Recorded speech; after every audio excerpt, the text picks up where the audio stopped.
بابا جی سے میں نے کہا، مولانا طارق جمیل صاحب نے اپنے ایک تحقیق میں بتایا ہے کہ دنیا کی سب سے مخلوقات میں نر جانور مادہ سے زیادہ خوبصورت ہوتے ہیں۔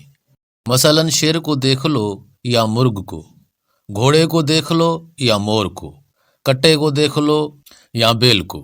صرف انسان ہی ایسا جانور ہے جس میں مرد انتہائی بدصورت اور عورتیں بہت خوبصورت ہوتی ہیں۔ بابا جی گہری سوچ میں پڑ گئے، مراقبے سے اٹھے اور کہنے لگے، مولانا طارق جمیل بہت ہی بھولے ہیں، ان کی تحقیق ادھوری ہے۔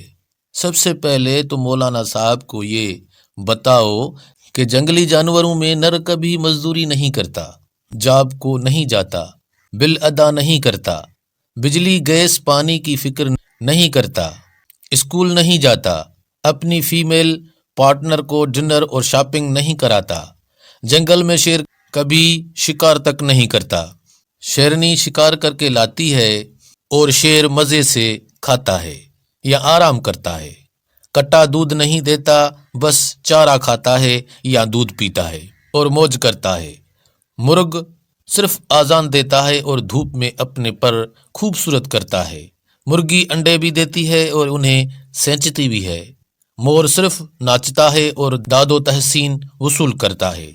دوسری بات، جنگل میں مادہ جانور اس لیے بھی خوبصورت نہیں ہوتی کہ وہاں بیوٹی پارلر کی سہولت میسر نہیں ہوتی۔ اور تیسری بات، جنگلی نر جانوروں کی خوبصورتی کی سب سے بڑی وجہ یہ ہے کہ وہ کبھی شادی نہیں کرتا۔ انسانوں میں بھی مرد اتنی دیر تک کی وجہ یہی ہوتی ہے جب تک اس کی شادی نہیں ہو جاتی۔ دیکھنے اور سننے کا بہت بہت شکریہ، دعاؤں میں یاد رکھیں، ہوشیار رہیں، اللہ حافظ۔